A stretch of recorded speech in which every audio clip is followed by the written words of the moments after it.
عليكم ورحمة الله وبركاته. الحمد لله والصلاة والسلام على رسول الله. أما بعد. கண்ணியத்திற்குரிய எல்லாம் அல்ல அல்லாஹ்வின் நல்லடியார்களே, நபிகள் நாயகம் ஸல்லல்லாஹு அலைஹி வஸல்லம் அவர்கள் கூறுவதாக அபூ ஹுரைரா ரலியல்லாஹு அன்ஹு அறிவிக்கக்கூடிய செய்தி அபூ தாவூத் என்ற நூலிலே 4141வது செய்தியாக பதிவு செய்யப்படுகிறது. நபிகள் நாயகம் ஸல்லல்லாஹு அலைஹி வஸல்லம் அவர்கள் மனிதன் பிறந்ததிலிருந்து இறக்கின்ற வரையிலும் அவன் கடைபிடிக்க வேண்டிய ஒழுக்கங்களை ஒன்று கூட விடாமல் அனைத்தையும் நபி ஸல்லல்லாஹு அலைஹி வஸல்லம் இந்த சமுதாயத்திற்கு கற்றுத் தந்துள்ளார்கள். அந்த அடிப்படையிலே இந்த ஹதீஸில் நபிகள் நாயகம் ஸல்லல்லாஹு அலைஹி வஸல்லம் அவர்கள் ஒரு அற்புதமான ஒழுக்கத்தை கற்றுத் தருகிறார்கள். இதா லபிஸ்தும் வைதா தவல்லஅதும் ஃபபுதவு பிஅயாமிக்கும். நீங்கள் ஆடை அணிவதாக இருந்தால், அங்க சுத்தி ஒன்று செய்வதாக இருந்தால், வலது பாகங்களை கொண்டு நீங்கள் ஆரம்பம் செய்யுங்கள் என்று நபிகள் நாயகம் ஸல்லல்லாஹு அலைஹி வஸல்லம் அவர்கள் கூறுகிறார்கள். ஆயிஷா ரலியல்லாஹு அன்ஹா அறிவிக்கக்கூடிய செய்தி புகாரி முஸ்லிம் போன்ற நூல்களிலே பதிவு செய்யப்படுகிறது. நபி ஸல்லல்லாஹு அலைஹி வஸல்லம் அவர்கள் தலைமுடி வாடுவதாக இருந்தாலும், செருப்பு அணிவதாக இருந்தாலும், நல்ல காரியங்கள் எதை செய்வதாக இருந்தாலும் முடிந்த அளவு வலது பாகத்தை கொண்டுதான் செய்வார்கள். இப்ப நம்ம செருப்பு அணிகின்றோம், முதல்ல வலதுதான், இரண்டாவது தான் இடதுதான். கலட்டுகின்ற பொழுது முதல்ல இடதுதான், இரண்டாவது வலதுதான்.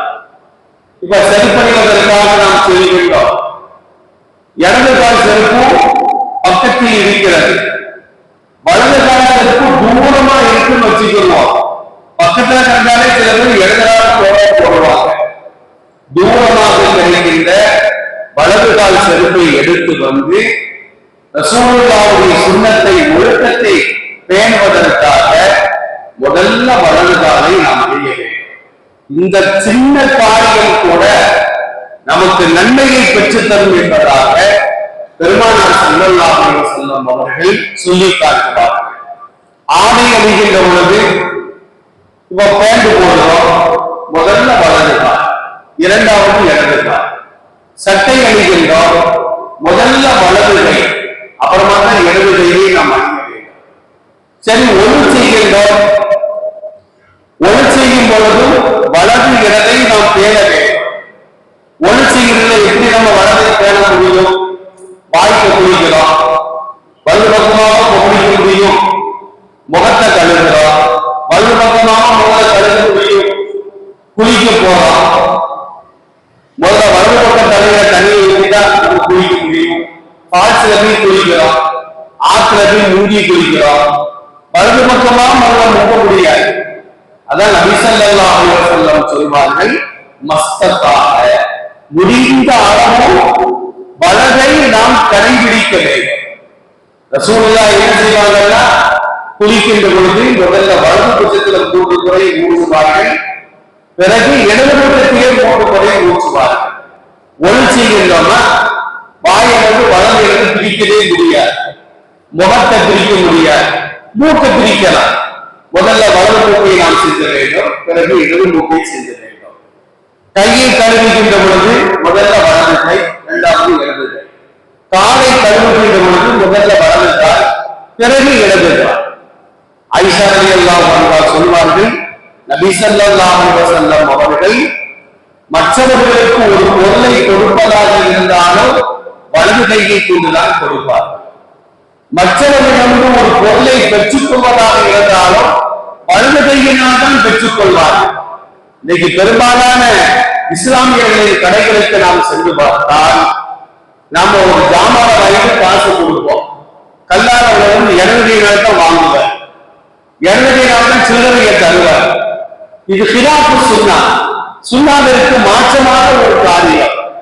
அவரும் இடது கையில தந்து நம்மளும் இடது கையில வாங்கினா அதை பறக்கத்து இருக்காது என்பதை மார்க்க வல்லுநர்கள் முஹத்தீஸீன்கள் நமக்கு தெளிவாக சொல்லி காட்டுவார். அதனால நம்மளால முடிந்த அளவிற்கு சாப்பிடுகின்றோமா, வலது கையினால் சாப்பிட வேண்டும். நீர் அருந்துகின்றோமா, வலது கையினால் அருந்த வேண்டும். இன்னைக்கு திருமணங்கள்ல பந்தியில பாருங்கள பாட்டில்ல தண்ணியை வச்சிருக்காங்க, அந்த பாட்டில் நமக்குத்தான் சொந்தம். சாப்பிடுகின்ற பொழுது பெரும்பாலான இஸ்லாமியர்கள் இஸ்லாமிய போலோடு அந்த பாட்டில் இடது கையில எடுத்துட்டு தண்ணி அடிக்கிற மாதிரி சரக்கு அடிக்கிற மாதிரி என்ன செய்வாங்கன்னா இடது கையினால் தான் குடிக்கிறாங்க. அது நமக்கு சொந்தமான பாட்டில் தானே, அது எச்சில் பட்டாது என்ன பராவிட்டால் என்ன, வலது கையினால் எடுத்துதான் நாம் குடிக்க வேண்டும். ஏனென்று சொன்னால் நபி ஸல்லல்லாஹு அலைஹி வஸல்லம் சொல்லுகிறார்கள், யல்குலு ஷைத்தானு பிஷ்ஷிமா வ யஷ்ரப். ஷைத்தான் தான் இடது கையினால் சாப்பிடுவான், இடது கையினால் குடிப்பான். பள்ளிவாசலுக்குள்ளால் வருகின்றோமா வலது காலை வைத்து அஸ்ஸலாமு அலைக்க அய்யுஹன் நபியோ அல்லாஹு மஃதஹி அப்வாப ரஹ்மத்திக. ரசூலுல்லாஹ் ஸலவாத்தை சொல்ல வேண்டும், சலாமை சொல்ல வேண்டும். அதற்கு பிறகு அல்லாஹு மஃதஹி அப்வாப ரஹ்மத்திக அப்படிங்கிற துஆவை ஓதி நாம் வர வேண்டும்.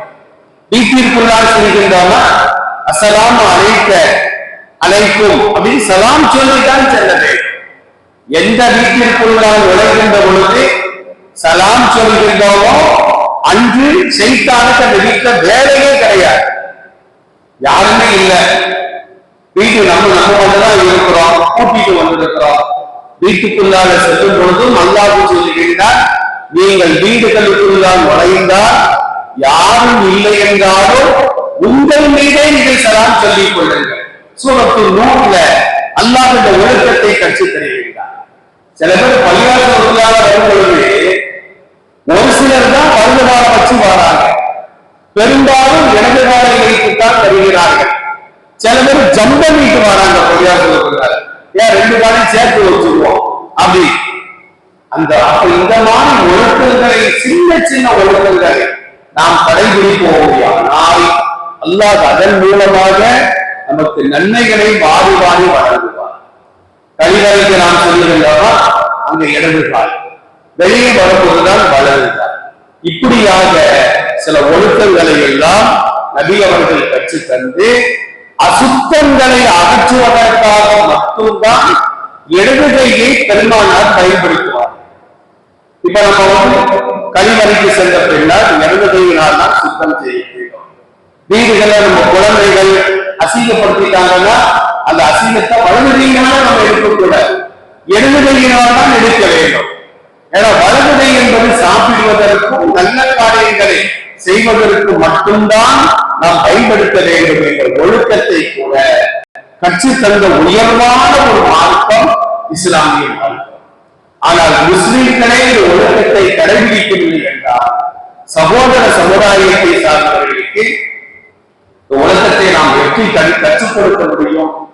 மாற்று சமுதாயத்தை சார்ந்தவர்கள் நாம செய்யக்கூடிய ஒவ்வொரு காரியத்தையும் உன்னிப்பாக கவனிப்பார். அவங்க இடதுகையினால தந்தாலும் கூட நாம சொல்லணும், வலதுகையினால தாங்க, வலதுகையினால வாங்குங்க என்று நாம் கற்றுக் கொடுக்க வேண்டும். அதை கூட அவர்கள் யோசிப்பார்கள். முகமது நபி சொன்ன ஒரு சின்ன காரியத்தை கூட இந்த சமுதாயம் தவறவிடாமல் அதை பின்பற்றுகின்றார்கள் என்று அவர்கள் இஸ்லாத்தை புரிவார்கள், இஸ்லாத்திற்கு வருவார்கள். சொல்வதை விட செயல்ல நம்ம காட்டணும் அப்படின்னா அதுதான் மாபெரிய தர்மா என்பதை மார்க்க அறிஞர்கள் சொல்லி காட்டுவார்கள்.